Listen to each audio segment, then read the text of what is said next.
ዛሬ 3 ዓመት ካሳንቺስ አካባቢ አንድ በመስታወት የታጠረ ቤት ውስጥ ከውጭ ቁጭ ብለን ውስጥ ሆነን ሻይ ስንጠጣ በረንዳ ላይ አንድ ሰው መኪያቶ አዞ መኪያቶን ሳይጠጣ ለ30 ደቂቃ 40 ደቂቃ ቁጭ አለ። ምን ሆኖ ነው የሚያንቆላፋው ብላ አስተናጋጇ ነካ ስታደርገው ሰውየው ከሞተ 40 ደቂቃ አልፎታል። ያቺ የቀረበችዋን መኪያቶ በጥብጦ ለመጠጣት የማን ፈቃድ ያስፈልጋል? እና ኩራታችሁን ተውና ተናገሩ። እንደምን አደራችሁ?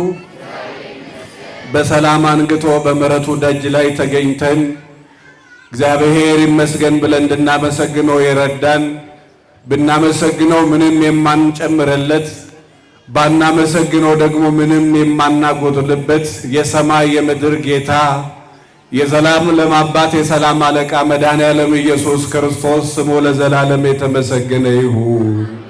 ስሙ ለዘላለም የተመሰገነ ይሁን። ስሙ ለዘላለም የተመሰገነ ይሁን። ጌታን ያየንባት መስታወታችን እውነተኛውን የሕይወት መብል እውነተኛውን የሕይወት መጠጥ የሆነውን መድኃኔዓለም ኢየሱስ ክርስቶስን ወልዳ የሰጠችን አምላክ ወላዲተ አምላክ ስሟ ለዘላለም የተመሰገነ ይሁን። ስሟ ይክበር ይመስገን። የብዙ ግሩማን መላእክት አማላጅነት የቅዱሳን ጸጋና በረከት ከሁላችን ጋር ይሁን። ወገኖቼ ብዙ ለመናገር አይመችም። አባቶቼ እስከምደነቅባቸው ድረስ ከ300-500 ሰው ላይ በቁርባን ቆመው ያገለገሉ፣ እንዲሁ ደግሞ እናንተም ፀሐዩ የወጣባችሁ ግማሾቻችሁ ልጆች ተሸክማችሁ ከዚህ በላይ ብዙ ጊዜ ለመውሰድ አይመችም። ነገር ግን አባቶቼ የሰጡኝን 10 እና 15 ደቂቃ ያክል እግዚአብሔር ባገዘን እንማማራለን። እግዚአብሔር አባታችን፣ እግዚአብሔር ሕይወታችን፣ እግዚአብሔር መድኃኒታችን ዋቀዮን ኬኛ ጎፍታን ኬኛ ኢየሱስ ክርስቶስ ንሙን ኬኛ ዩን ውሃ በርሲዙ እግዚአብሔር ሁላችንንም ያስተምረን። ወገኖቼ የትምህርታችን ርዕስ ይሄ ይሆናል። እኔ እስከ ዓለም ፍጻሜ ድረስ ሁል ጊዜ ከእናንተ ጋር ነኝ። የቅዱስ ማቴዎስ ወንጌል ምዕራፍ 28 ከቁጥር 19 በቅንፍ 20 የምናገኘው ግሩም መለኮታዊ ኃይለ ቃል እኔ እስከ ዓለም ፍጻሜ ድረስ ሁል ጊዜ ከእናንተ ጋር ነኝና አትፍሩ ይላል። እስኪ ወገኖቼ ሁላችሁም ይሄን ቃል ከኔ ጋር በሉ። እኔ እስከ ዓለም ፍጻሜ ድረስ ግዴላችሁም የእግዚአብሔር ቃል ነው፣ ትባረኩበታላችሁ። ተናገሩ። እኔ እስከ ዓለም ፍጻሜ ድረስ ሁል ጊዜ ከእናንተ ጋር ነኝ። እግዚአብሔር ከሁላችን ጋር ይሁን። እንግዲህ ወገኖቼ ታዳጊ የእስራኤል ቅዱስ እግዚአብሔር እንደዚህ ይላል፣ እኔ የሚረባህን ነገር የማስተምር በምትሄድበትን መንገድ የምመራ እግዚአብሔር ነኝ። ታዳጊ የእስራኤል ቅዱስ እግዚአብሔር እንደዚህ ይላል፣ እኔ የሚረባህን የማስተምር በመንገድህም የምመራ እግዚአብሔር ነኝ። እግዚአብሔር ሁላችንን የሚምራን ወገኖቼ። እግዚአብሔር ካልመራን በስተቀር እግዚአብሔር ካላየልን በስተቀር የኛ አይን እያየ ላያይ ይችላል፣ እያየም ላያስተውል ይችላል፣ እየሰማም ደግሞ ወደ ውስጥ ልብ ጆሮ ላያስገባ ይችላል። እግዚአብሔር ሁላችንንም ይርዳል። ደቀ መዛሙርቶቹ ፈርተው በማርቆስ እናት ቤት ተሰብስበው በአንድ ልብ ሆነው ሲጸልዩ ይላል። በስንት ልብ ወገኖቼ? በስንት ልብ? ከዚህ በፊት በዚህ በመጽሐፈ ሳሙኤል ላይ እግዚአብሔር ዳዊትን ሹምልኝ ብሎ በዘመኑ ካህን ለነበረው መስፍን ለነበረው ለነብዩ ሳሙኤል ሄዶ ከኢሴ ልጅ አንዱን ሊሾም ሲል እሱ ሊሾም የነበረው ፊት አይቶ ነበርና፣ እሱ ሊሾም የነበረው ቁመና አይቶ ነበርና፣ እርሱ ሊሾም የነበረው አይን አይቶ ነበርና እግዚአብሔር መልክና ቁመናን አትይ፣ እግዚአብሔር የሚያየው ሰው እንደሚያየው አይደለም፣ ሰው ፊት ያያል፣ እግዚአብሔር ልብ ያያል አለው። ሰው ምን ያያል ወገኖቼ? ሰው ፊት ያያል፣ እግዚአብሔር ግን ምን ያያል? እግዚአብሔር ግን ልብ ያያል። እግዚአብሔር ማደሪያው ልብ ነው። ምንድነው? እግዚአብሔር ማደሪያው ልብ ነው። የሰው ልጅ ነጠላው አምሮ አንደበቱ አምሮ፣ ንግግሩ አምሮ፣ ትምህርቱ አምሮ ሀብታም ሆኖ ለቤተ መቅደሱ በ100 ሚሊዮን ገንዘብ ቢሰጥ ልቡ ካልሰጠ፣ ልቡ ንጹህ ካልሆነ በከንቱ ድካም ነው። ወገኖቼ ለእግዚአብሔር መስዋዕት ማቅረቢያው ልብ ነው። ልብ ንጹህ ካልሆነ፣ ልብ ካልሰጠ ዋጋ የለውም። የሚሰፋም የሚጠባውም ልብ ነው። የሚሰጠውም የሚነሳውም ልብ ነው። ልብ ከሰጠ ሰው የሚሰጠው አያጣም። ለዛ እኮ ነው አባቶቻችን 3 በ3 ቆርቆሮ ቤት ውስጥ እንግዳ ይቀበላሉ። ለምን? ልባቸው ሰፊ ነው። ዛሬ በአራራ 4 መኝታ ቤት ውስጥ እንግዳ መቀበል የማይወዱት የጠበበው ቤታቸው ሳይሆን ልባቸው ስለሆነ ነው። እግዚአብሔር ልባችንን ሰፊ ያደርግልን። በአንድ ልብ ሲጸልዩ ነበር ይላል። አይሁድንም ስለፈሩ ፍራቻም ነበረባቸው። ለምን? የለበሱት ሥጋ ነው። ያ የሚያበረታው የሚያጠነክረውን ኃይል መንፈስ ቅዱስ እስከምልክላችሁ ድረስ በኢየሩሳሌም ከተማ ቆዩ ብሏቸው ነበር። በማርቆስ እናት ቤት እነሱ በፍራቻ በመደንገጥ ተሰብስበው ተቀምጠው ሳለ ማለዳ 3 ሰዓት አካባቢ የሚያስፈራ ማዕበል የሚያስፈራ አውሎ ንፋስ ተነሳ ይላል። ብዙ ጊዜ በኦሪቱ በመጽሐፈ ኢዮብ ምዕራፍ 38 ላይ እንደምታዩት ኢዮብ በአንድ ወቅት መከራ በዛበት፣ ፈተና በዛበት። አሁን እግዚአብሔር በወረደና እኔና እግዚአብሔር በተነጋገርን አለ። እግዚአብሔርም የሚከራከር ሰው ከእግዚአብሔር ጋር ይከራከራል ብሎ በሚያስፈራ በአውሎ ነፋስ በሚያንጎደጉድ ድምፁ በሚያስፈራ ግርማ ከኢዮብ ጋር ወገብህን ታጠቅ እንግዲህ መልስ ስጠኝ። የሚከራከር ሰው ከእግዚአብሔር ጋር ይከራከራል። ወገኖች ሰው ከእግዚአብሔር ጋር መከራከር ይችላል? አንተ ልክ ነህ ልክ አይደለም እግዚአብሔር ማለት ይቻላል? እስኪ ወገብህን ታጠቅና እንግዲህ መልስ ስጠኝ። ሰው ከእግዚአብሔር ጋር ይከራከራል ያለው እኔ ሰማይን ስፈጥር ምድርን ስፈጥር አንተ የት ነበርክ? ምድርን ስፈጥር ሰማይን ስፈጥር በምድር ያለውን ሁሉ ሳከናውን ማን ከኔ ጋር ነበር? ይሄን መልስ ስጠኝ። ኦሪዮን የሚባለውን ኮከቡን ያሰማራለሁ፣ አንተ ታሰማራለህ ወይ? በባህር ውስጥ ከጀርባው ከብረት የጠነከረ አውሬ አለ፣ እሱን እኔ ነው ማስተዳድረው፣ አንተ ታስተዳድራለህ ወይ? ጫጩት ስትጮ ወደ እናቷ ጡት ወይ ደግሞ ወደ ምግብ መራታለሁ፣ አንተ መምራት ትችላለህ? የእያንዳንዱን ጫጩት ድምፅ ሰማለሁ፣ አንተ ትሰማለህ ወይ? የተወለደች ልጅ ጡት እንድትናፍቅ አረጋ፣ አንተ ታረጋለህ ወይ? ሰጎን እንቁላል ወልዳ እንቁላሉን ከአፈር ስር ትቀብራለች፣ ሌላ አውሬ እንዳይረግጥባት ይሄን እንዳይረገጥባት እጠብቃለሁ፣ አንተ ትጠብቃለህ ወይ? ይቻላል? ለሰው ይቻላል። መጽሐፍ ቅዱስ ለሰው የማይቻል ለእግዚአብሔር ይቻላል ይላል። ለማን የማይቻል? እስኪ በሉ ለሰው የማይቻል ለእግዚአብሔር ይቻላል። ከኋላም ያላችሁ በወሬም ያላችሁ ሐሳባችሁን በደንብ ሰብሰብ አድርጋችሁ ስሙ። የሚያስተምረው ማን ነው ወገኖቼ? እግዚአብሔር አይደለም? የምድር ባለስልጣን እንኳን ክብር ይገባዋል። የምድር ባለስልጣን እንኳን ክብር ይገባዋል። ለምን? መጽሐፍ አክብሩ ስለሚል። ስለዚህ እግዚአብሔር ሲናገር ሐሳባችንን ሰብሰብ አድርገን እንድንሰማ እግዚአብሔር ይርዳን። በሚያስደነግጥ አውሎ ንፋስ መካከል ተገልጦ በሚያንጎደጉድ ድምፅ በሚያስፈራ ግርማ ተናገረው። በሐዲስ ኪዳን ደግሞ ማለዳ 3 ሰዓት አካባቢ የሚያስደነግጥ አውሎ ንፋስ ተነሳ። ታወኩ፣ ፈሩ። በእሳት አምሳል መንፈስ ቅዱስ በራያቸው ላይ ወረደላቸው። እያንዳንዱ በዛ ሀገር የሚኖር ሰው የተለያየ ቋንቋ ይናገር ነበርና በተለያየ ቋንቋ መናገር ጀመሩ። ይፈሩ ነበረ፣ ፍርሃታቸው ተወገደላቸው። ይጨነቁ ነበር፣ ጭንቀታቸው ተወገደላቸው። አልተረጋጉም ነበር፣ የተረጋጉ ሰዎች ሆኑ። ደስታ የላቸውም ነበር፣ ደስታ ለምን? የተላከላቸው መንፈስ ቅዱስ ደስታን የሚሰጥ ሚስጥርን የሚገልጥ ፍራቻን የሚያስወግድ ጥርጥርን የሚያስወግድ ይበልጥ እግዚአብሔርን የሚያምኑ የሚያደርጋቸው ነበር። እንዲጨክኑ እንዲበረቱ የሚያደርጋቸው ነበር። በገዛ ስጋቸው ላይ እንዲጨክኑ። ወገኖቼ እነ ኢሳይያስ በመጋዝ ለመተርተር ያበቃቸው እኮ ስለ እግዚአብሔር ስም በመጨከናቸው ነው። በመጋዝ ለመተርተር አይደለም። ዛሬ ገንዘብ ተከፍሎት ማን ያስተምራል? ገንዘብ ተከፍሎት ማን ያስተምራል? ማን የረባ ትምህርት ያስተምራል? ተረት ተረት አውርቶ ከመሄድ ውጪ ገንዘብ ተከፍሎ ደሞዝ ተከፍሎ ና እባክህን አገልግል መከራ እኮ ነው። እንደዚህ ዘመን አገልጋዮች የተዋረድንበት ዘመን የለም ወገኖች። በነፃ ራሱ እኮ ያዋጣል። በገንዘብ አይደለም። ይሄን ህዝብ እኮ በነፃም ማገልገል እኮ ያዋጣል። እንኳን እግዚአብሔር ማስተዋሉን ይስጠን። ምኑን ይስጠን? ከዛ በኋላ ያ የሚያጸናው የሚያበረታው የሚያጨክነው የተሰወረውን ምስጢር የሚገልጠው ያ ምስጢር ስለጠፋብን አይደለ እንዴ?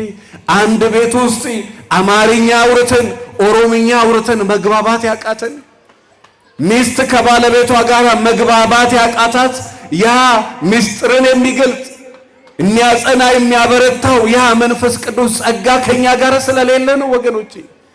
እግዚአብሔር መንፈሱን ለሁላችን ይላክልን። አለበለዚያ እንደዚሁ በድንግዝግዝ ነው የምንሄደው። ነገሮችን መመርመር አንችልም። መጽሐፍ ቅዱስ ደግሞ መንፈሳዊ ሰው ሁሉን ይመረምራል፣ እርሱ ግን በማንም አይመረመርም ይላል። መንፈሳዊ ሰው ምን ይላል? ሁሉን ይመረምራል፣ እርሱ ግን በማንም አይመረምርም። እኛ ግን የተነጠቅነው በዚህ በትንቢተ ሚልክያስ ምዕራፍ 2 ከቁጥር 9 ላይ አለ። የተነጠቅነው ጸጋ አለ ወገኖቼ። ሴቶች በደንብ ስሙ፣ ወንዶችን በደንብ ስሙ። ትንቢተ ሚልክያስ ምዕራፍ 2 ከቁጥር 9 ላይ በሕግ ለእግዚአብሔር ሕግ መገዛት ሲገባችሁ ለሰው ሕግ ሰገዝታችኋልና፣ እግዚአብሔርን መፍራት ሲገባችሁ ሰው ፈርታችኋልና፣ ዋቀዮ ከበጆ ቀባታኒ ሲነመ ከበጀኒ ጅርቱ ዋቀዮ ሶዳችሁ ወደ ቀብደኒ ሲነመ ሶዳቸኒ ጅርቱ ከና ክራ ከንተይ ነመ ፉንዱረቲ ነሞታ ከበጃ ይንቀምነ ነሞታ ቱፈተንተን ኢሲን ጎዴን ጅራ ዋቀዮን ኬሰን ኢሲን ጎዴን ጅራ ጀዳ። በሰው ሁሉ ፊት የተናቃችሁና የተዋረዳችሁ ሞገስ የሌላችሁ ሰዎች አደረኳችሁ። ለምን? እግዚአብሔርን መፍራት ሲገባችሁ ሰው ፈርታችኋልና። እግዚአብሔርን እንደ እግዚአብሔርነቱ መጠን ይሄ እግዚአብሔር የምንለው ስም የሚሰገድለት ስም ነው። በተለይ በሐሰት የእግዚአብሔር ስም የምትጠሩ ሰዎች ኢትጸው ስም እግዚአብሔር አምላክከ በከንቱ የእግዚአብሔር የአባትህን የሕይወትህን ስም በከንቱ አትጥራ። በምን አትጥራ? በምን አትጥራ? በሐሰት ማርያምን ገብርኤልን አቦ የምትሉ ሰዎች እግዚአብሔር አንድ ቀን እንግዲህ መሐላ እናንተን መድፋቱ አይቀርም። አትማሉ። እውነቱን እውነት በል፣ ሐሰቱን ሐሰት በል። እውነት የማይናገር ሰው እግዚአብሔርን ቢል አይታመንም። ውሸታም ሰው ውሸታም ሰው ነው። ውሸታም ሰው ደግሞ እያደር ነው እየቀለለ የሚሄደው። ለምንድነው ቋንቋ የተደበላለቀብን? ለምንድነው ደፋሮች መሆን ያጣነው? ለምንድነው ምስጋና ቢስ ሲሆን ነው? እዚህ ሰፈር እንግዲህ አንድ ካርታ ፕላን ያላት ቤት የሌለው ሰው የለም። እስኪ እጃችሁን አውጡ። አይዞ ካርታህን ለቤተክርስቲያን ስጥ ልል አይደለም፣ አውጣ። ካርታ ፕላን አለው ቤታችሁ? በደንብ አውጡ። 4 ሰው ነው ያወጣው፣ ሌላው ኮስተር ብሏል። ካዲስተር ነው ምን እሺ፣ እሱንም ቢሆን አውጡ፣ በደንብ አውጡ። እሺ፣ ብዙዎቻችሁ ብታወጡ የምጠይቃችሁ አንድ ትልቅ ጥያቄ ነበረ፣ መልሱ። እግዚአብሔር ቤታችሁን ይባርክላችሁ ወገኖቼ። እዛ ካርታ ፕላን ያለው ቤት ውስጥ እዛ የምትኖርበት ህይወት ውስጥ ባለህበት ቦታ የምትኖረው የህይወት ስንፋስ ትላንትና እፍ ያለብህ ያቺ የህይወት ስንፋስ ካንተ ጋር እስካለች ብቻ ነው። ኒቲን ሃቲ መናከትል ሀገ ልቡድ አንጀራቱት ሲጃለት ይወዱት የሬፈከ እንጃለት። አንተ ከሞትክ መቼም ሬሳህን አትወድም። ምናልባት ትዝታህን ልትወድ ትችላለች። ነው አይደለም? ባለቤትሽ በህይወት እስካለ ነው የምትወጂው። ከሞተ ሞተ ነው አይደለ? ከዚህ በፊት ነግሬያቸዋለሁ። እንደው አንተ ከሞትክ ገዳም ነው የምገባው እንጂ አላገባም አለችው።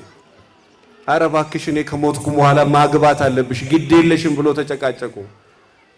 እሺ አንተ ከሞትክ አገባለሁ፣ ግን የምታገቢውን ሰው እኔ ነው የምመርጥልሽ። ማን ነው እሱ? ከዚህ ቤት በታች ያለው አቶ በቀለ የሚባል። በቀለ እዚህ ካለ አደራ እንግዲህ ለምሳሌ ነው የምናገረው። ይሄ በቀለ የሚባል ይሄ መጋዘን ያለው ሀብታም አላረገውም። እሱማ ያንተ ጠላት ነው። እኔ እንደውም እዚህ አካባቢ አንድ ወፍጮ ቤት የተከለ ሰው እያለ እሱን ነበር ያሰብኩት። በዛ በኩልም አንድ ሰው አለ፣ እሱን ነበር አንተ ከሞትክ ያሰብኩት።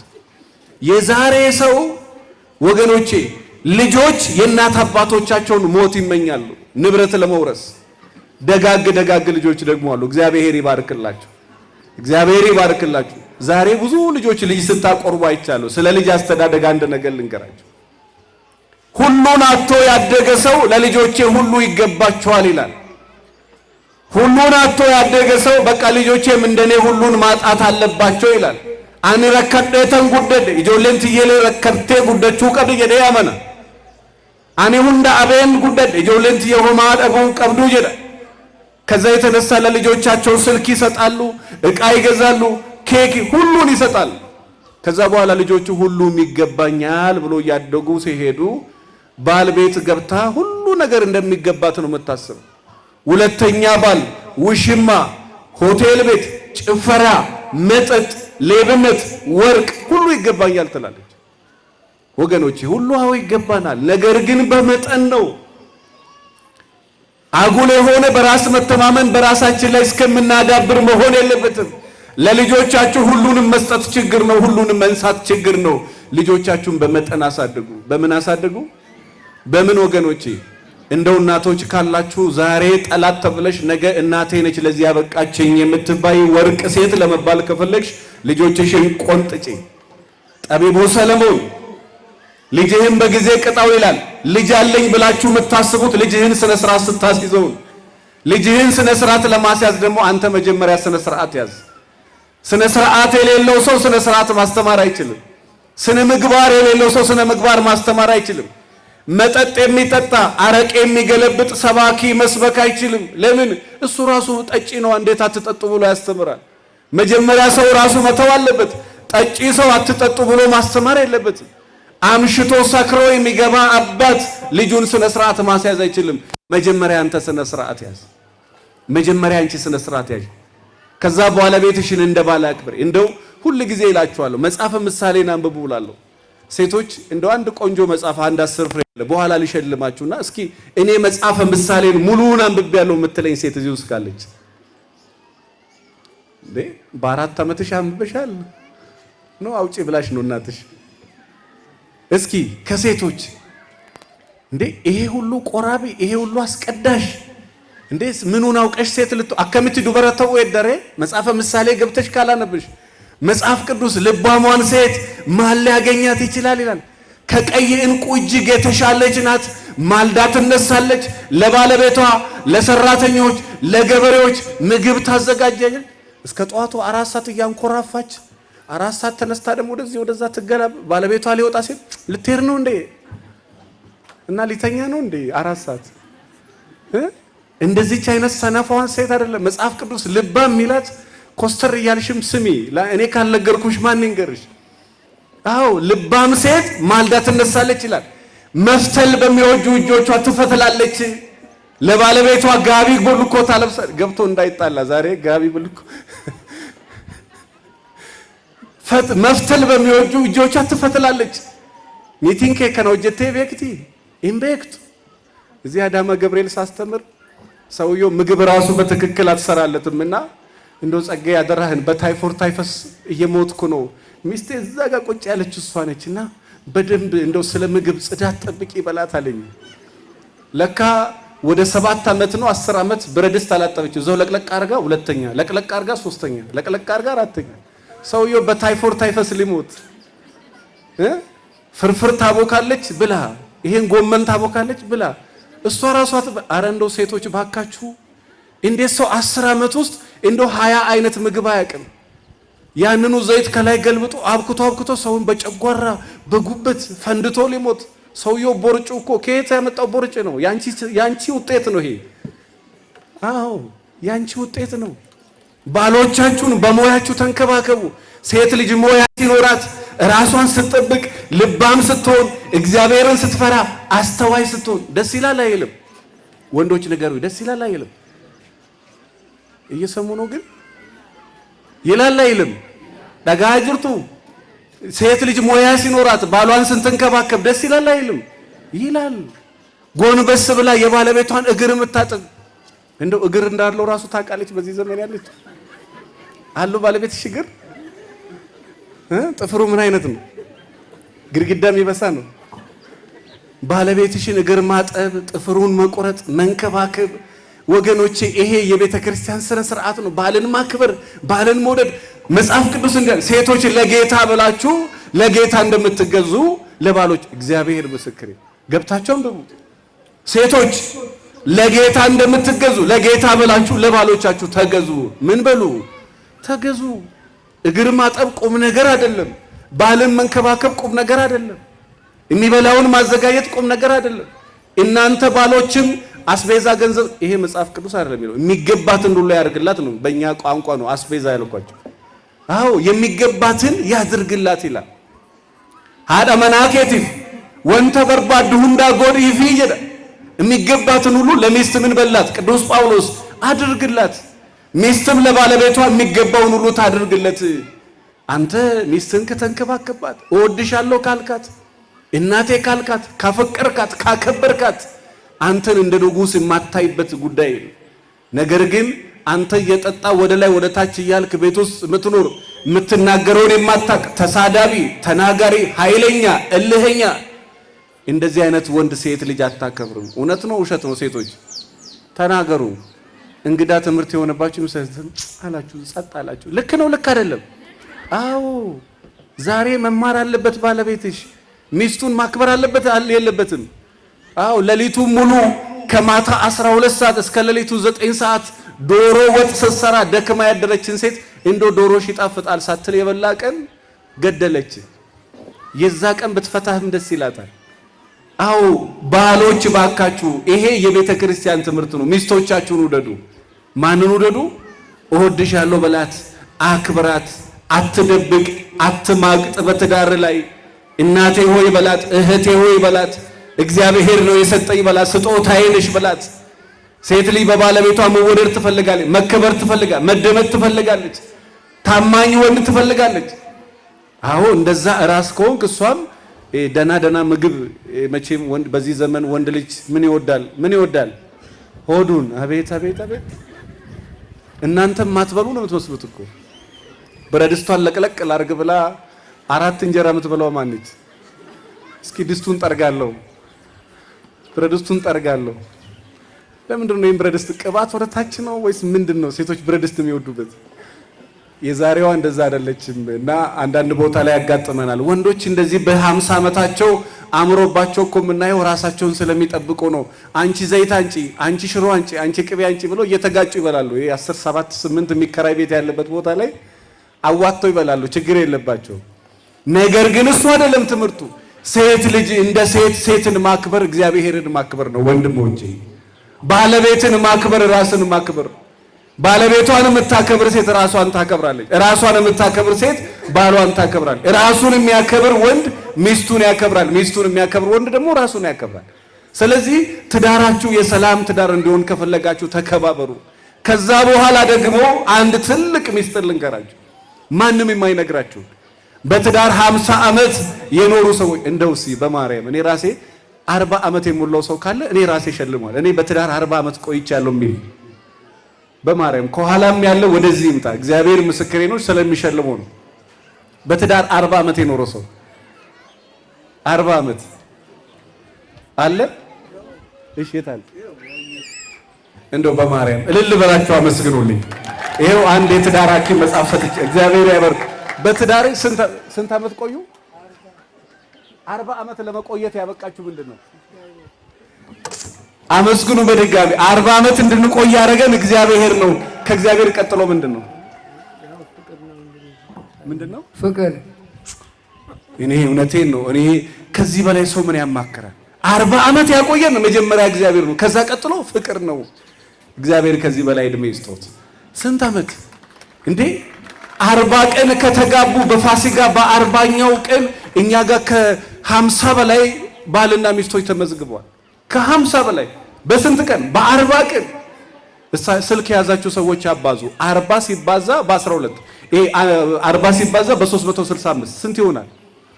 ስንት ሺህ ቀን በጋራ እንደኖሩ ስልክ የያዛችሁ ሰዎች አባዙ። 40 ሲባዛ በ365 ስንት ሺህ ቀን። መጀመሪያ እንድንኖር ያደረገን እግዚአብሔር። እንግዲህ እኔ እሳቸውን ቀጥሬ አይደለም። እንድንኖር ያደረገን መጀመሪያ ማን ነው? እግዚአብሔር ነው። ከእግዚአብሔር ቀጥሎ ያኖረ ምንድን ነው? ፍቅር። እኔ ባልና ሚስቶች እንደ ባልና እንደ ሚስት ተዋደዳችሁ የ5 ዓመቱን ትዳር 50 ዓመት ማድረግ ትችላላችሁ። ስንት ዓመት ስንት ቀን ሆነ? 14600 ቀን። ስንት ቀን? 14600 ቀን። በመከባበር በመደማመጥ ነገር ሊኖር ይችላል፣ ጸብ ሊኖር ይችላል፣ ዱላ ሊኖር ይችላል፣ ኩርፊያ ሊሆን ይችላል። ሚስቱን ይዞ እርግጠኛ ነኝ ልጆቻቸው ትልቅ ጎረምሳ ናቸው፣ የ30 ዓመት የ40 ዓመት ደስ ይላል አይልም? ወገኖቼ ትዳርን እንደ መፍታት እግዚአብሔር የሚጠራው ነገር እግዚአብሔር ፍቺን እጠላለሁ ይላል። ፍርድ ቤት ያላችሁ እዚህ ውስጥ ያላችሁ ካላችሁ ይሄው ስለ መድኃኒዓለም ነው የምለምናችሁ። እንደው ከፍርድ ቤት ተመለሱና ይቅር ለእግዚአብሔር ብላችሁ ትዳራችሁን ቀጥሉ። ተኮራርፋችሁ ያላችሁ አልጋ ላይ የታችሁ ያላችሁ ሰዎች ካላችሁ ስለ ሕያው እግዚአብሔር እለምናችኋለሁ ወደ መኝታ ቤታችሁ ተመለሱ። ይቅር ለእግዚአብሔር በይና አንተ አይደለም እኔ ነኝ ያጠፋሁት በይና ወደ ባለቤትሽ ተመለሽ። አንቺ አይደለሽም እኔ ነኝ የተሳሳትኩት በይና አንቺ አይደለሽም እኔ ነኝ የተሳሳትኩት በልና ወደ ሚስት ተመለስ። ሚስትን ይቅር በላት። ችግር ካለ በመነጋገር ፍቱ፣ በመተሳሰብ ፍቱ። በዛ ላይ ደግሞ አንዳንድ ጊዜ የዚህ ዘመንን ነገር ብዙም ነገር በመቻል ወገኖቼ ሁሉ ነገር ላይ ተናግሮ አይቻ አንዳንዴ መቻል አንዳንዴ መተው። እርግጠኛ ነኝ ክቡር አባታችን አስተዳደር ላይ መሪነት ላይ ያሉ ሰዎች ያውቃል። ብዙም በማለፍ ነው። አገልጋዩ ያስቸግራል፣ ህዝቡ ያስቸግራል፣ ሰንበት ተማሪው ያስቸግራል። በማለፍ በመተው ስለምናስተዳደር እናውቃለን። በቃ እያለፉ እየተው ሆደ ሰፊ በመሆን እንደዛ ካልሆነ ከባድ ነው መኖር። ወገኖቼ ተቻቻሉ፣ ተላለፉ። እኔ እስከ ዓለም ፍጻሜ ድረስ ከናንተ ከማን ጋር ነኝ? ከማን ጋር ነኝ? በዚህ በዮሐንስ መልእክት በዮሐንስ ወንጌል ምዕራፍ 14 ከቁጥር 18 ላይ ወላጆች እንደሌላቸው ልጆች አልተዋችሁም፣ በቶሎ ወደ እናንተ እመጣለሁ ይላል። ቅዱሱንም መንፈሴን በመካከላችሁ ይኖራልና አትፍሩ። የእግዚአብሔር መንፈስ ከናንተ ጋር። ልትፈተኑ ትችላላችሁ፣ ልትናገሩ ትችላላችሁ፣ ልትሰደቡ ትችላላችሁ፣ ልትማገጥባችሁ ይችላል። ነገር ግን እግዚአብሔር የናንተን ትዳር ለብዙ ምሳሌና አርያነት የሚያስቀምጠው ትዳር እንዲሆንላችሁ ከፈለጋችሁ ጽኑ። ክርስቲያን በመከራ ቀን ይጸናል። ችግርም ቢኖር አዎ ምናልባት ድህነት ሊመጣ ይችላል። እኔ አዳማ ላይ ትላንትና ሲጋቡ 6-7 ቦታ ላይ ቤት ያላቸው አሁን ያን ሁሉ ቤት ከስሮ በታች ወርዶ እልም ያለ አዋራ ሰፈር በማይሆን ይሄ የጨረቃ ቤት ገዝቶ የሚኖር ሰው አውቃለሁ። የጨረቃ ቤት እስካሁን ድረስ ሚስቱ አብራ ነች። ትላንትና ክትፎ አብሬ ጦማ አብሬ በልቻለሁ፣ አብሬ ተደስቻለሁ። ዛሬ ደግሞ በሌለው ሳጥየው አልሄድም ብላ አብራ ቁጭ ብላለች። አዎ ሴቶችም እዚህ ውስጥ ካላችሁ ባለቤትሽ ስራ ሲቀያየር ገንዘብ ኪሱ ሲጎዳደል ፊትሽ እንዳይቀያየር አዎ ታገሺ። አብራ ጮማ የቆረጠች ሴት ችግሩን በጋራ ማሳለፍ አለባት የለባትም? አለባት የለባትም? አዎ ካንተ ጋር የተቸገረች ካንተ ጋር የደከመች አዎ ካንተ ጋር ዋጋ የከፈለች ያቺን ሴት ጠብቃትና እስከ ዕለተ ሞት ድረስ አብራችሁ ኑሩ። ሴቶች ደግሞ ትላንትና በቆርቆሮ ቤት ብቻሽን ተንከራተሽ ስትኖሪ እንዳልነበረ ቤተ መንግስት የሚመስል ቤት እግዚአብሔር ካስገባሽ ጥጋብ እንዳይመጣ ተጠንቀቂ። አንዳንድ ሴቶች ወላጆቻቸው ቤት አታገቢም ወይ ተብለው ተሰድበው ተንቀው በመከራ ሲኖሩ እንዳልነበረ እግዚአብሔር ትዳር ሰጥቷቸው ቤት ሰጥቷቸው ልጅ ሰጥቷቸው ንብረት ሰጥቷቸው ጥጋብ ያስቸግራቸዋል። ነው አይደለም? ወንዶች ተናገሩ። ነው አይደለም? ምክንያቱም ሴቶች ጋር አሁን ፊቴን ሳይ እኔ ራሴ እየፈራሁ ብዙዎቹ ኮስተር ብለዋል። ይሄ ሰውዬ የኔን ታሪክ ነው የሚያወራው። አዎ ነው አይደለም? ወገኖቼ እናንተ ወንዶችም ትላንትና በበሰበሰ ካልሲ እንዳትረሳ ብትረሳ ያን እንዳትረሳ። ትላንትና መብላት መጠጣት ራስ እጅህን እየቆረጥክ ከትፈ መብላትን እንዳትረሳ። ዛሬ ሚስት ሁሉን አድርጋ አግዛ አጥባ አጽድታ አይዞ ብላ ይሄም አይረሳም። እንደዚህ አምሮብህ እኮ አደባባይ መጽሐፈ ምሳሌ እኮ ይላል ባሏ በሰገነት ተከብሮ ከፍ ከፍ ብሎ የኖረው በዛች በልባሟ ሴት ሰበብ ነው። አንተ ከፍ ብለህ አቶ ኤገሌ የተባልኩ በሚስት ሰበብ ነው። ስለዚህ ለሚስት ስጦታ ይገባታል፣ ክብር ይገባታል፣ አይዞ ማለት ይገባታል፣ አለውልሽ ማለት ይገባታል። ንብረት በስሟ ማድረግ የምትፈልገውን ነገር በስሟ ማድረግ ይጠበቅባታል። ሴቶችም ደግሞ ወርቅ ግዛልኝ ይሄን ግዛልኝ አታብዩ። ወርቅ በተለይ እኔ እዚህ ዘመን እንዴት እንደሆነ እዚህ የለም፣ እግዚአብሔር ይቅርታ አድርጉልኝ። እንግዲህ አዲስ አበባ አንዳንድ መንፈስ ይዤ መጥቻለሁ። ወርቅ ግዛልኝ ነው በቃ። የትኛው ወርቅ አሁን ሀብትነቱ እየሞተ ነው። አሁን ወገኖቼ ከወርቅ የሚበልጥ ሐሴት አለ። ወርቅ ግዛልኝ፣ ወርቁ ከተገዛ መኪና ግዛልኝ፣ መኪና ከተገዛ ሶፋ ግዛ፣ ሶፋ ከተገዛ ብፌ ከተገዛ ደግሞ የእግር ቀለበት አድርግልኝ። አይቆምም። በቃ ዛሬ የሆነ ነገር ነገ የሆነ ነገር። እስቲ ትንሽ ተንፈስ ይበል። ሰው ከፍቅሩ ላይ ተነስቶ ምኑ ላይ ነው? አስቤዛ ላይ ይሄ ይገዛ ያ ይገዛ፣ ይሄ ይሁን ያ ይሁን። መተንፈሻ የለም። ሰው በስኳር ሊያልቅ ነው። ሰው በጨጓራ ሊሞት ነው። ሰው በማይግሪን እያለቀ ነው። ለምን? ጭንቀት። ሚስት አታሳርፍ፣ ልጆች አያሳርፉ፣ ባል አያርፍም። ነገር ግን 2 ዓሣና 5 እንጀራ ባርኮ ለብዙ ሺህ ሕዝብ የመገበ ጌታ ወገኖቼ ብዙ እንድንሰበስብ አይደለም ይፈልግ። ትንሿን መባረክ ማን ይችላል? ማን ይችላል? ሰዓቴን ጨርሻለሁ። 5 ደቂቃ ብቻ ነው መለምናቸው አባቶቼ። ትንሿን መባረክ ማን ይችላል? እናንተም ወገኖቼ ያለኝ ይበቃኛል። በዚህ የሶሪያ ንጉሥ አንድ ንዕማን የሚባል የወታደር አለቃ አለ እና ብዙ ነገር አለው፣ ሀብት አለው፣ ስልጣን አለው፣ ክብር አለው። ግን ገንዘቤ ጤና የለውም ነበር ይላል። እኔ ትልቅ ሀብት ምለው እዚህ ምድር ላይ ጤና ነው። ምንድነው? ምንድነው ወገኖች? ምንድነው? እስኪ እግዚአብሔር ጤና ሰጥቶኛል፣ ጤና አለኝ የምትሉ ሰዎች ጤና አላችሁ? ከዚህ በላይ የሚገርም ሀብት እዚህ ምድር ላይ ነው። እግዚአብሔር በሚያውቀው ሆስፒታል የገባ ቀን ታይዋል። ከፊትና ከኋላ መርፌ እየተወጋ መዳን ሲያቅት ለካ ትልቅ ሀብት እግዚአብሔር ጤና የሰጣችሁ ሰዎች እግዚአብሔር ይመስገን በሉ። ማን ይመስገን? አዎ እግዚአብሔር ጤና የሰጣችሁ ሰዎች ከጤና በላይ ትልቅ ሀብት የለም። እግዚአብሔር ጤና ካለ፣ አተነፋፈሰ ሰላም ከሆነ፣ ራስ ምታት ከሌለ፣ ጨጓራ ከሌለ፣ ጉበት ከሌለ፣ በሰላም ተኝተ በሰላም ከተነሳ ይሄ እኮ እግዚአብሔር ይመስገን ያስብላል። ማን ይመስገን? አዎ ጤና ያላችሁ ሰዎች ጌታ ሆይ ጤና ብቻ ስጠኝ። ምን ብቻ ስጠኝ? እድሜ ከሰጠ ሰርተ ታድጋለህ፣ ሰርተ ታድጋለህ። እኔ ገንዘብ ያላቸው ከአዳማ ከጅጅጋ ከወለጋ ከአዲስ አበባ ወደ ታይላንድ 10-20 ሚሊዮን ብር አውጥተው ታክመው መመለስ ሲገባቸው ሬሳ ተጠቅልሎ የመጣ ብዙ ሰዎች እናውቃል። የገዛ ሻወር ቤት ወርቀው መርፌ ለመወጋት እንኳን ያልቻሉ እዛው ሻወር ቤት ውስጥ የሞቱ ሰዎች እናውቃል። ስለዚህ በሰላም የምትውሉ ሰዎች ማታ ሲደርስ እግዚአብሔር ይመስገን፣ ተኝታችሁ ጠዋት ነቃ ስትሉ እግዚአብሔር ይመስገን። ማን ይመስገን? አዎ ልጆቻችሁ መኝታ ቤት ገብታችሁ ሰላም ሆናችሁ ስታዩ እግዚአብሔር ይመስገን። በሰከንድ ሽርፍራፊ መካከል ምን እንደሚፈጠር አይታወቅም።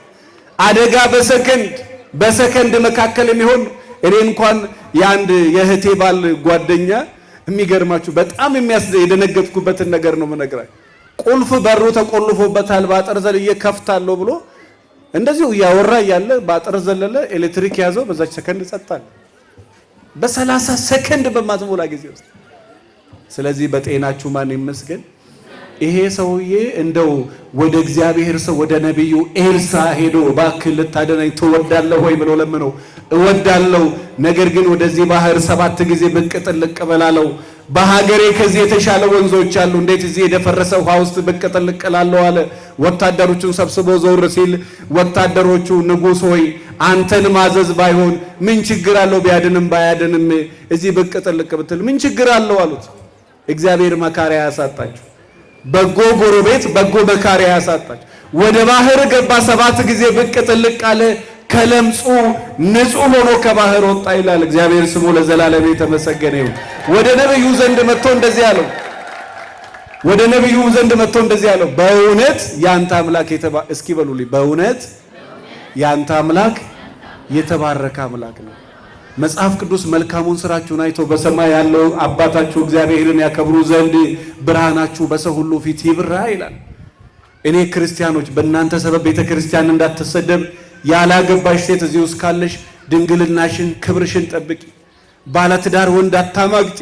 ባለትዳሮችን በእናንተ ሰበብ ቤተ ክርስቲያን እንዳትሰደብ፣ በእናንተ ሰበብ ጠጪዎች ናቸው እንዳንባል ከመጠጥ ራሳችሁን ጠብቁ። ከጫት ራሳችሁን ጠብቁ። ከሲጃራ ራሳችሁን ጠብቁ። ከዝሙት ራሳችሁን ጠብቁ። የዝሙት ኃጢአት አንድ ጊዜ ከገባብህ ከዛ በኋላ ተጎትተ ለመውጣት መከራ ይሆንባል። ራሳችሁን ጠብቁ። መልካሙን ስራችሁን አይተው በሰማይ ያለ አባታችሁ እግዚአብሔርን ያከብሩ ዘንድ ብርሃናችሁ በሰው ሁሉ ፊት ይብራ ይላል። በእውነት ያንተ አምላክ የተባረከ አምላክ፣ ወደ ሀገር እሄዳለሁ ያንተን አምላክ እንዲያመልኩ አደርጋለሁ። ነገር ግን ወርቅና ጨርቅ አምጥቼልሃለሁ እባክህን ተቀበለኝ ለምነው። በሕያው እግዚአብሔር እምላለሁ ያለኝ ይበቃኛል። እስኪ በሉ በሕያው እግዚአብሔር እምላለሁ ያለኝ ይበቃኝ። እንዶ ኢጆሌ ዋቀዮ ሚያከነ የቹ ከነ በረዳ ስርት ከንቀቡ ነጋ የቹ በረዳሜ ያለኝ ይበቃኛል ማለት ተለማመዱ ወንዶች። ሀብት አይጠላም፣ ንብረት አይጠላም። መጋዘንም ወፍጮ ቤትም አልጋም ቤትም መኪናም ንብረት ቢሆን አንዳንዴ ግን ያለኝ ይበቃኛል በሉ። ምን ይለኛል ነብዩ ያለው ይገርማቸዋል። ከእግዚአብሔር ውጪ ጨርቅ የምትለበስ ጨርቅ እንኳን ጫማ እንኳን የሌለው ሰው ግን ምን አለ? በሕያው እግዚአብሔር እምላለሁ ያለኝ ይበቃኝ። ያለኝ ምን ይለኛል? አዎ 10 ካርታ ፕላን ያለው ቤት ብታወጣ የምትኖረው አንድ ውስጥ ነው። አንዱም እግዚአብሔር ሲፈቅድ ነው። ስለዚህ ባላችሁ ነገር ማን ይመስገን? አዎ ተመስገን ማለት ተለማመዱ በእናታችሁ። ማዕዳችሁን ስትባርኩ በሥላሴ ስም የተባረከ ማዕድ ይሁን። ያልበሉትን እግዚአብሔር ያብላልን። ነፍሳቸው የጠፋ በመሳቀቅ በመገደል በጦርነት ላይ ያሉትን እግዚአብሔር ኢትዮጵያ ውስጥ አይደለም ኢትዮጵያ ውስጥ የሚሞቱትን አይደለም የትም ዓለም ላይ የሚሞተውን እግዚአብሔር ነፍስ ይማርልን። እግዚአብሔር ይመስላችሁ ብላችሁ ማዕዳችሁን ባርኩ። አንተ መብላትህን ዛሬ እንጀራ ለመብላት የሚሳቀቁ ሰዎች እናውቃል። እኔ በሴት አቅም ለገለዋ ሞዴስ እንኳን የምትቸገር ሴት አውቃል። ለስሙ ትልቅ ሴት ናት። እንጀራ ጧት በልተው ማታ መብላታቸው ባዶ ሆዳቸውን ትምህርት ቤት የሚሄዱ ሰዎች እናውቃል። ባዶ ሆዳቸው ቀኑ ሙሉ ተምሮ እግዚአብሔር ከፈቀደ 2 ቀን ያደረች እንጀራ ልትኖር ትችላለች። 6 ሰዓት ላይ በመሳቀቅ እንጀራ የሚበሉ ሰዎች አሉ። እኛ እንደምንበላው እኛ እንደምናማርጠው አይደለም። ስለዚህ ማዕዳችሁን ስትባርኩ ጌታ ሆይ እኔን ያበላ ያልበሉትን ደግሞ አበላልኝ። እኔ ከባለቤቴ ከልጆቼ ጋር ነው ልጆቻቸውን በመከራ በህመም ያጡትን ደግሞ አንተ አጽናናልኝ፣ አንተ አረጋጋልኝ። ይሄ ነው የክርስቲያን ሕይወት። ስለዚህ ያለኝ ይበቃኛል ብለን ለመኖር እግዚአብሔር ያብቃን። ማን ያብቃን? እግዚአብሔር ያብቃን ወገኖቼ። እኔ እስከ ዓለም ፍጻሜ ድረስ ከእናንተ ጋር ነኝና አትፍሩ፣ አትጨነቁ። እግዚአብሔር ከኛ ጋር ነው። ልንራብ እንችላለን፣ ልንቸገር እንችላለን፣ ፈተና ሊበዛ ይችላል። ነገር ግን ማን ከኛ ጋር ነው? ቅዱስ ጳውሎስ በሮሜ 8 ምዕራፍ 31 ላይ እንግዲህ ምን እንላለን? እግዚአብሔር ከኛ ጋር ከሆነ ማን ይቃወመናል ይላል። ወገኖቼ ትምህርቴ ጨርሻለሁ። ባለትዳሮች ከሆናችሁ ያቺ ትንሿ ደሳሳ ጉዞ ቤታችሁ ጎጆአችሁ እግዚአብሔር ያለባት ቤት ትሁን። ማን ያለባት? ፈተናም ሊኖር ይችላል፣ ችግር የለም። ታዲያ ገነት አይደለም ያለው? ልትቸገር ትችላለህ፣ ልትሰደብ ትችላለህ፣ ልትናቅ ትችላለህ፣ ልትወጋ ትችላለህ፣ ልትሰደብ ትችላለህ። ያለ ስም ሰው ስም ሊሰጥ ይችላል፣ ልትናቅ ትችላለህ። ነገር ግን ወገኖቼ የኛ ዳር እግዚአብሔር ያርግላችሁ። ያላገባችሁ ወጣቶች ደግሞ ካላችሁ ከጋብቻ በፊት ራሳችሁን ከዝሙት ጠብቁ። መቼ እንዲሆን የማትባረኪው በዝሙት ዓለም ጧት ቀን ማታ በህይወቷ በዝሙት ዓለም ያለች ሴት እንዴት ትባረካል? ሰውነትሽን ንስሐ ግቢና የክርስቶስን አንድ ሴት መታ እኔ ምናልባት ባል ያላገባሁት 35 ዓመቴ ነው ያላገባሁት ምናልባት ከጋብቻ በፊት ምንም ማድረግ ስለማልችል ሊሆን ይችላል ብላ እንዴት እንደዚህ ታስቢያለሽ? ትዳር የማን ስጦታ ነው? የማን ስጦታ ነው? እናንተም ወላጆች ልጆቻችሁን አታሳቁ። ከሱቅ የሚገዛ አይደለም። ትዳር የሚሰጠው ማን ነው? ከቻላችሁ ጌታ ሆይ ልጄን በትዳር ባርክልኝ በል። እናንተ በስንት ስለት አግብታችሁ ልጆቻችሁን አታሳቁ። ገና በ19 ዓመት በ25 ዓመት አታገቢም ወይ ቆመሽ ቀረሽ። ከየት ታምጣው ታዲያ? ከየት ታምጣው? የዛሬ ዘመን ሰው ደግሞ ሀብታም ካልሆነ አያገባም። ብር ከሌለው ሀብታም ካልሆነ በወር 100 ሺህ ብር የማይቆጥር ከሆነ የኔ ቢጤ ደሃ ከሆነ ማን ይፈልገዋል? ልክ ነው ልክ አይደለም? ልክ ነው። አንቺ ለሞራል ራሱ አረ ልክ አይደለም ነው የሚባለው። አዎ ልክ ነው። ደሃ አይፈልጉም የዚህ ዘመን ሴቶች። ቤት ከሌለው መኪና ከሌለው ሁሉም ማለት አይደለም፣ አንዳንዶቹን ነው። አንድ ሴት እድሜዋ 38 ዓመት ሞልቶ እድሜዋ እንደዚሁ በሮ ምን ትፈልጋለች? ረጅም ወንድ ወዳለው፣ ሀብታም ወንድ ወዳለው። ከየት ይምጣ ታዲያ? ረጅም ወዶ ነው እንደ ረጀመው እንትና አጥሮ 1 ሜትር የሆነው ወዶ ነው። አዎ በእግዚአብሔር ስራ ጣልቃ እንዳትገቡ እሺ። አዎ ወዶ ነው የረዘመው፣ ወዶ ነው ያጠረው። አቃቂር አታውጡ። እኔ ቀይ ሰው ነው የምፈልገው፣ እኔ ጥቁር ሰው ነው። ከየት ይምጣል? ያ የእግዚአብሔር ስራ ነው። የማን ስራ? አው በተለይ እናንተ ሳይሆን ያላገባችሁ ወጣቶች ብትሰሙ ደስ ይለኛል። ረዘመ፣ አጠረ፣ ጠቆረ፣ ነጣ አትበሉ። መቅላት በርበሬም ይቀላል። ምንም ይቀላል? አው እግዚአብሔር የሰጠሽን ዝም ብለሽ ተቀበይ። ተቀበይና ግብተሽ ልጆችሽን ወልደሽ ኑሮዬ ይበል። የምን ረዘመ፣ አጠረ፣ ጠቆረ፣ ነጣ ምን ልታረጊው ነው? የሚደለብ ከብት አይደል የምትፈልጊው ነገ የምትሸጪው። ይሄ ትዳር ነው፣ ይሄ ህይወት ነው። ስለዚህ በተቻላችሁ መጠን ሴቶች፣ ያላገባችሁ ሴቶች ራሳችሁን በመጠበቅ በማስተዋል በመቻቻል ከእናትሽ ደግሞ ጎንበስ ብለሽ ሞያ በመማር እናቴ ሚስትነት እንዴት ነው በይ። ስልኩን ቁጭ አድርጊና እማዬ ሚስትነት እንዴት ነው ጠይቂያት። ልጅቷን እቻሉ ይሄን ምሳሌ ነግራችሁ ትምህርቴን ጨርሳለሁ። እና እንደው ካላገባው ኧረ አንቺ ልጅ ቾኮልሽ 20 ዓመትሽ ነው ስለ ሴትነት ራሱ ምንም አታውቂም ኧረ ምንም ችግር የለም አውቀዋለሁ ሚስትነቱን አውቀዋለሁ አለች። በ20 ዓመቷ የ40 ዓመት ሰው አገኘች። በቃ ዓለም ላይ እዚህ ሲል በቃ እንዲህ በቃ ተስፋ ቆርጦ አሁንስ በቃ ያለ ሰው አገኘችና አገባችሁና ከዓመት በኋላ ልፈታ ነው ብላ እናቷ ጋር መጣች። ምን ሆነሽ ነው የምትፈጪው? ሰውየው ይጠጣል አይጠጣም? ያስቤዛ ገንዘብ ይሰጣል። አዎ በጊዜ ይገባል? አዎ ይገባል። የሚያመሽተው አይደለም? አዎ አያመሽም። ይናገርሻል አይናገረኝም? ጨዋ ሰው ነው፣ ስነ ስርዓት ያለው ታማኝ ሰው ነው። ሃይማኖቱን ቀየረ አልቀየረም? ታዲያ ምን ሆነሽ ነው የምትፈጪው? ልንገራችሁ አንዳንዶቹ ጆሮአችሁ ሁሉ ተንቀሳቀሰ እና ምን አርጎሽ ነው የምትፈጪው? ይፈሳል። አዎ እናንተም አትፈሱ ነው የምትመስሉት። አሳሳቃችሁ። ምን ይላል? ቻይ እኔም የአባትሽን ፈስትዬ ነው የኖርኩት። ወገኖቼ ይሄም መናገር ፈልጌ ሳይሆን ተቻችሎ መኖር ነው ህይወት። ምን ብሎ መኖር ወልደን ዳኒ ጅራችሁ ተቻችሎ ተከባብሮ ተሳስቦ መኖር ነው።